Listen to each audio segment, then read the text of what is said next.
एक बात अपने जीवन में सदा उतार कर, घर में अगर तुलसी का क्यारा है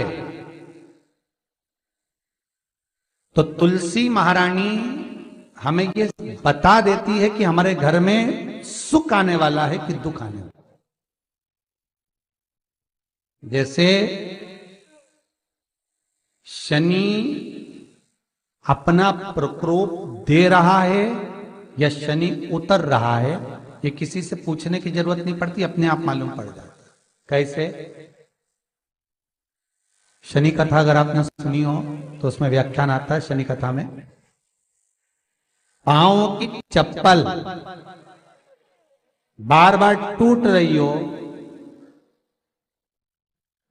कमर से नीचे जो वस्त्र पहने हो वो फट रहे हो, कहीं पजामा है, धोती है, आदि वस्त्र हैं, कपड़े हैं, वो अपने आप फट, आज के जमाने में तो फटे फटाए पहनते हैं लोग, फैशन।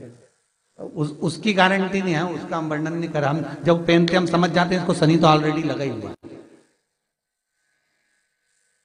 जब उनका घुटना घुटनी सब फटा हुआ दिखता है तो उसमें लग जाता है कि शनि पहले से लग गया बापड़ा, उनके पहने से तो मालूम पड़े। शनि का नियम है, शनि कथा कहती है पांव की चप्पल बार बार टूट रही हो, घिस गई हो, बद्दी टूट रही हो, कुछ कर रही हो, और अगर कमर से नीचे जो वस्त्र पहने हो वो अपने आप फट रहे हो, समझ लेना कि शनि पांव से प्रवेश कर रहा, मतलब अपनी प्रखरता शनि दिखा रहा। किसी मंदिर में गए महाराज और वहां जाने पर चप्पल चली गई तो समझ लेना शनि की कुदृष्टि अब पड़ना बंद होना चालू हो गया। कितना सुंदर कहा है महाराज। जूता चप्पल आज के जमाने में तो फैशन हो गई साहब, घर की चप्पल अलग होती है, बाहर की चप्पल अलग होती है। लोग घर में चप्पल किचन तक में पहन के जाते हैं। अरे पानी ले जाओ सियोर से, रसोई घर में लोग चप्पल पहन कर जाते हैं, जहां भगवान का प्रसाद बन रहा है, जहां अन्नपूर्णा निवास कर रही है, और पूछो तो कह किचन की चप्पल है तो माथे पे रख लो। तुम अपनी मां को जरूर देखना है एक बार, वो बूढ़ी मां कितनी बार किचन में चप्पल पहन कर गई, मुझे जरूर फोन कर कर बताना। बूढ़ी मां रसोई घर में आज भी बिना चप्पल के जाती है, और बहुओं की कहीं एड़ी नहीं फट जाए, ठंड नहीं बैठ जाए, इसलिए ये रसोई घर तक में चप्पल पहन कर जाती है। सूर्य नारायण की कथा पढ़ना, शनि महाराज की कथा पढ़ना, और गरुड़ पुराण की कथा पढ़ना, जिन जिन कथाओं का हम व्याख्यान कर रहे हैं उसको पढ़ना जरूर हो। क्या लिखा है?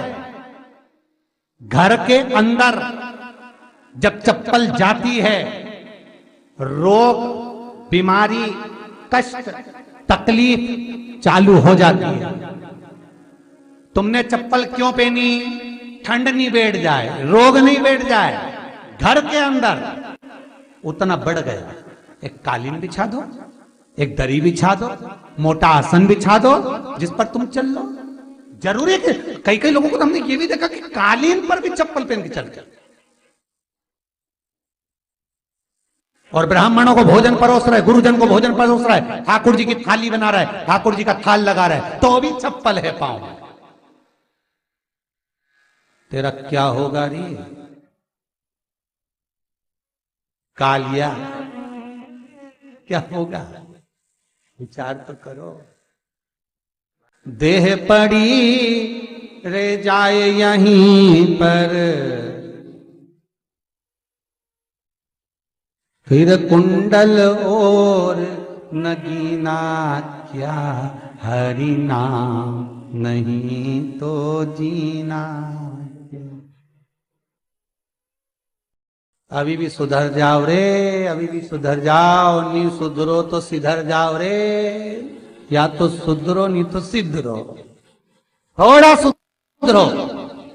रसोई घर में अन्नपूर्णा रहती है, रसोई घर में शिव महापुराण की कथा कहती है जब भगवान शंकर को मां जगत जननी भोजन करा रही थी, शंकर जी ने वर मांगा था अन्नपूर्णा से, ए अन्नपूर्णे तुम मेरे घर के बच्चों का भरण पोषण कर रही है। इस मृत्यु लोक में जितने मनुष्य जन्म लेते हैं ये मेरे पुत्र कहलाते हैं। तो अन्नपूर्णा ने कहा चिंता मत करना भोलेनाथ, जिस जगह पर एक स्त्री, बेटी, कन्या या घर की बहू या बूढ़ी मां भोजन बनाएगी उस जगह पर मैं अन्नपूर्णा उसके शरीर में प्रवेश करूंगी। और वो रसोई घर नहीं होगा, वो मेरा और तुम्हारा मंदिर कहलाएगा। अब मंदिर में चप्पल पहनकर भोजन का निर्माण करना ये श्रेष्ठता है। एक आसन पटक लो आप रसोई घर के अंदर, जिस आसन पे खड़े होकर आप भोजन बना लो, मोटा सा आसन रख लो, चप्पल की जरूरत ही नहीं। श्रीमद् भागवत कथा कर रही है तुलसी का मात्र, तो शनि अपनी दृष्टि बता देता है। शास्त्र कहता है जब घर के अंदर प्रवेश करने के, जब आप घर में प्रवेश करें तो एक कोने में चप्पल को उतार दें। बाहर जगह नहीं है तो घर के अंदर प्रवेश कर कर लेफ्ट में चप्पल को उतार दें और 7 या 3 कदम के अंदर चप्पल उतर जाना चाहिए घर के अंदर में। और उसके बाद अगर चप्पल अंदर प्रवेश कर रही है तो राहु केतु शनि के साथ प्रवेश करते हैं, जिसके घर में बीमारी कभी पीछा नहीं छोड़ती। शनि कथा, सूर्य की कथा का स्मरण करिए, आपको मालूम है, पहचान हो जाता है। महाराज तुलसी बता देती है कि आपके घर की दशा क्या है। बार बार जल डालने के बाद भी तुलसी सूख रही है, बार बार आप पूजन कर रहे हैं, पाठ कर रहे हैं तो भी तुलसी के दल सूख रहे हैं। तुलसी बता देगी कि तुम्हारे घर में तकलीफ आने वाली है, कष्ट आने वाला है, सूख रही है। किसी ने जरूर कुछ ना कुछ ऐसा है कि इसमें घर में कुछ तकलीफ आएगी, तुमने लगाया फिर सूखी, फिर लगाया फिर। तुलसा महारानी बता देती है कि कष्ट है। और जिस गमले की तुलसा घेर घमोर हो, फलित तो हो, आनंद में हो, तो उस घर में फिर दुख नहीं आता, समृद्धि खुद बढ़ती चली। जिन शंकर भगवान को आप जल चढ़ाते हो, जिन ठाकुर जी से आप लाड लड़ाते हो, जिन भगवान कृष्ण का आप स्मरण करते हो, राधा रानी का आप नाम जाप करते हो, जिस परमात्मा का आप भजन कर रहे हो, कीर्तन कर रहे हो, नाम जाप कर रहे हो, नाम स्मरण कर रहे हो, उससे तुम्हारा एक संबंध होना चाहिए, एक रिश्तेदारी होना चाहिए। और उससे जब तुम्हारा कोई संबंध रहेगा, उससे जब तुम्हारी कोई रिश्तेदारी रहेगी, तो उस रिश्तेदारी में जैसे ही आपके प्राण छूटे और छूटते से ही आप जब गए तो जाते ही आप कहोगे कि कृष्ण से मेरा ये संबंध है, वो मेरा पुत्र, वो मेरा भाई, वो मेरा बेटा, वो मेरा सगा, वो मेरा रिश्तेदार, वो मेरा कुटुंबी, वो मेरा पुत्र। जब कहोगे तो तुरंत प्रवेश हो जाए। महाराज भगवान से संबंध होना चाहिए। कई लोग भगवान को सवेरे से रिझाने बैठते हैं तो भगवान को बनी बनाई बात कहते हैं, ये पाठ कर लो, ये पाठ कर लो, ये पाठ कर लो, ये स्तुति कर लो, सारा बना बनाया। तुमने अपने दिल से कौन सी स्तुति गाई? तुमने अपने दिल से कौन सा भगवान को निवेदन करा, कौन सा नमन करा? बस सवेरे उठना है, नहाना है, भगवान के सामने जाना है, भगवान को नहलाना है, कपड़े पहनाना है, अगरबत्ती लगाना है, थोड़ा सा शक्कर का भोग लगाना। इतने सारे देवी देवता, शंकर जी, राम जी, गणेश जी, सारे देवता, और 2 खुरमा लेके आए, 1 बालूशाही लेके आए, 2 मठरी लेकर आ गए, 1 मठरी लेकर आ गए, और भगवान को इतनी सी कटोरी में रख दी।